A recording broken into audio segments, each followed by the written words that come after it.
so I just forgot how to flip the camera around then. There. Hello to those of you just joining. It's Monday again, so it's time for, part 2 of the Farmer's Wife Quilt Along. And we're going to be looking today at blocks 3 and 4. So that would be this one, Alice, and this one, Anne. So I'm just giving you a few seconds to come and join in. If it's your first time on Periscope watching somebody, or you haven't watched many people before, do you know about sharing? Do you know how to share? It took me a little while to get the hang on this. Hello, Joe. Hello. If you swipe from left to right if you're on an iPhone, or upwards if you're on Android, and you'll see the share menu there, and you can share to anyone you think could be interested if you've got other sewing quilty followers. Oh, thank you for the hearts already. And you can share whilst you're watching, and you can share on replay as well. Just seeing if anyone else is joining in. Seems to be a lot of you there today. I hope you found these blocks okay. This block we're going to start with, we'll just give you a quick look at this. Oh, that way up there, on point. Alice, it's quite a tough one, this block, so we'll talk about that one in a second. And this one, Anne, this one is the one that Charisse focused on, Charisse from Charisse Creates. That one's a bit more straightforward. Thank you for the hearts. I just saw a few of those coming up too. So I think we've got people joining in. Let's start on this block, Alice. So straight away, the first thing to notice about this block, not how it looks here, is go back to the book and the CD. So you know the CD in the back. I think you might be. Oh, I know the book is out of stock, Sonia, in lots of places. You have to really dig around. Hello, Win. Hi. So when you print out your pattern pieces for this block, if you're using the templates, you should know that there are errors on them, and you can't really use them as they came in the CD.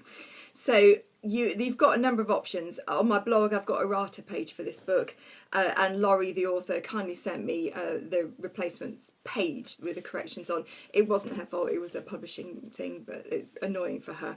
So you really need the correct printout of this page if you haven't got that already. Your other option is to use, get this the right way up, this page. This is the block design. This is on the CD, and each block has one.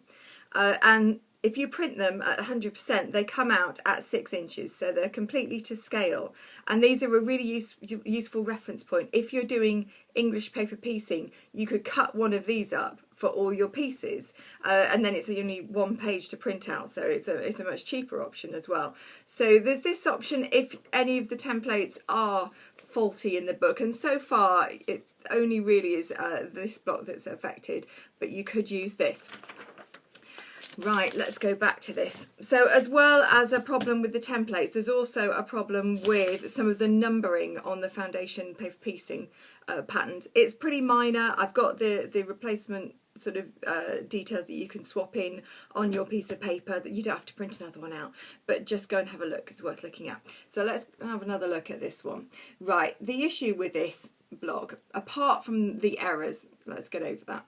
The issue with this block, there's a lot of pieces. And I think these straight pieces, these are okay. I didn't find these too hard. I found the numbering order when I was sewing them. I don't know if any of you found this, but as you sew them, thank you very much, Sonia. I found the numbering, maybe not how I would do it, but it works either way. And you can sometimes play around with your numbering. Just have a look and count it through and think, well, is that going to cross over anything? Is it going to block anything off? And sometimes you can swap around. So this bit's fine. The hard bit are these bits here. I'm going to come right up and point this bit. This is tricky. These diagonal lines, this is if you're foundation paper piecing. And the way I get around this is I draw a little template. Here's my template. And I draw my template on freezer paper. So I know for the Americans, a bit like the Elmer's glue that I looked at last week, this is a commonplace item for you. You get this in your supermarkets. We don't get this in the UK. The hot pink fabric, it's a Kona. I can't remember the name of it off the top of my head, but I've listed it on my blog, so I hope that helps. Freezer paper is shiny on one side, waxy on the other, and you can press it onto fabric. So it's really, really handy for little templates like this. And I haven't templated the whole block, just this little section. No problem, no problem. And it just makes life so much easier with these diagonals. I only really used these triangles. This is the first piece you add to this section, so you can cut round that, that's not a problem. And there's pictures on my blog showing you exactly how I did this. For the templates, you just cut in 1/2 inch all the way around. But look at my blog for that, because it's not something to go into detail here. But thank you for all the hearts, lots and lots of hearts. Thank you, especially those blue ones.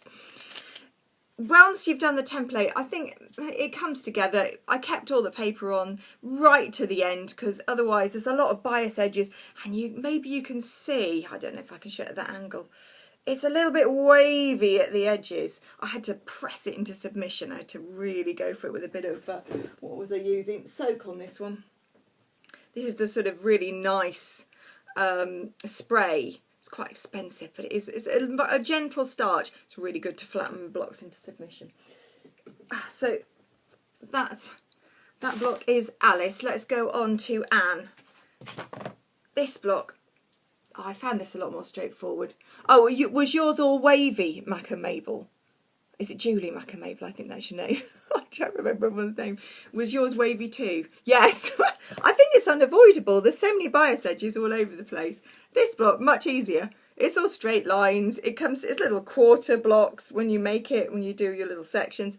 I found this very straightforward. I haven't got that much to say about this. I think the hardest thing on this block was fabric choices and finding two nice fabrics that coordinate together. I know a lot of people are finding fabrics from the same range in 2 colours. I couldn't find any, but not in my stash, but I know a lot of you have done that and it looks really, really good. Oh, thank you very much. I'm just busking it all the time in everything I do.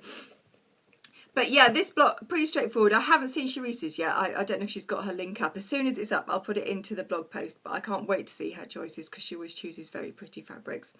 Other things to talk about today. I'm just going to have to go to the computer. I'm back in a second. This is what I wanted to bring out. Win, you do make me laugh. What I have done with this Farmer's Wife book, because I'm finding that all the time, even though I print out my templates from the CD, you know, I get this. I've got a Mac, and my Mac does not like CDs, and sometimes it won't load them properly, and it sort of spits them out. So what I've done is, when it did load it, I've put it all onto one of these, a little USB stick, and this is making my life a lot easier. I've even labelled it with washi tape, so I know right way up, no, wrong way up.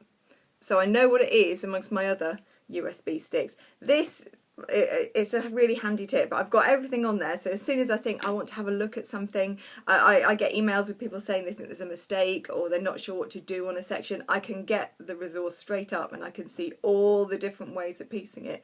And sometimes it's good to cross-reference. I've been using the rotary cutting instructions quite a lot to pre-cut pieces, and they're really handy. And I don't think I would have got to them if I had to put the CD in each time, but because I've got it on a stick, that makes life a lot easier.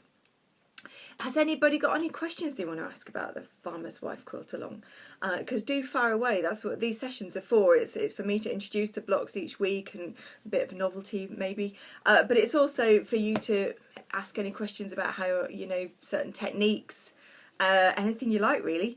I'm sort of led by your responses.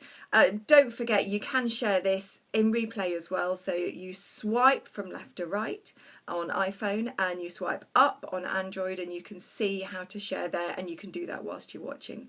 Right, thanks for the hearts, thanks for watching, thanks for your time, because I know we're all busy people, and I'll be back again next week. Thanks a lot, bye bye.